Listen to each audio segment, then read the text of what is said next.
شتێکی زۆر باشە کە لە کوردستان بەکاردێت بەڵام سوسیال میدیا بەڕای من لەلایەن کوردەکانەوە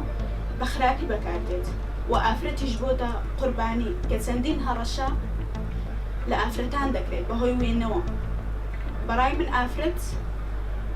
کاتێک کە وێنەی خۆی بڵاو دەکاتەوە یاخود ئەگەر لە سوسیال میدیا بێت یاخود لە هەر شوێنێکی تر بێت شتێکی باشە. کێشە زۆرە لە ناو تۆڕە کۆمەڵایەتەکانە تەمەنی 18 بۆ 22 ئەوانە زۆر تووشی کێشابن لەبەر ئەوەی ئاستێکی ڕۆشنبیری بەرزیان نییە باگراوندێکیان نییە کە مەسا ئەم تۆڕە کۆمەڵایەتیانە بۆچی هاتووە زیاتر بۆ بێگەیاندنی خەڵک پەیوەندیکردنی خەڵک بۆ توی ئاگات لە دنیا بێ ئاگات لە هەواڵەکان بێت نەک تۆ بەس ئەوە لە مێشکدایە مندا ئەنیشم ئەمڕۆ بزانم چات لەگەڵ چەند کەس ئەەکەم. بەڕاستی سۆشال میدیا گوناحە کارێکی قەزەونی پێ بکرێ و قسەی پێوە بکرێت پێویستە حکوومەت هەوڵبدا ئەو کێشانە چارەسەر بکە بە هیچ جۆرێکی نابێتانە و تەشەر لە قسەی خەڵک بدێ و تداخلی ژیانی خەڵک بکەی و ئەمە کارێکی ناشیاوە هیوادارم هەموو خەڵکێک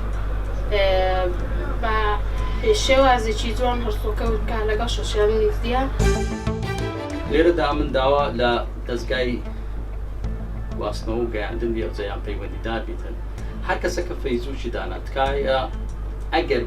ئەگەر بکرێ باشترە ڕەگەر ڕقەمی خۆی دابدرێتن کاتێک کە ڕقەمی من لە فەیسبووکی تەمەشا دەکەی ئەگەر ناوەکەشم هاتە دەرێکەوەتە ئەمنم بەڵام ناتوانانی هەر کەسێک بە ناوی هونەرمەندەکان بە ناوی هەرچ کەسێک مەبەستە ناوەک دادەنێت بەڵام ئەگەر ڕقەمەکەی لەگەربی کەواتە ڕێک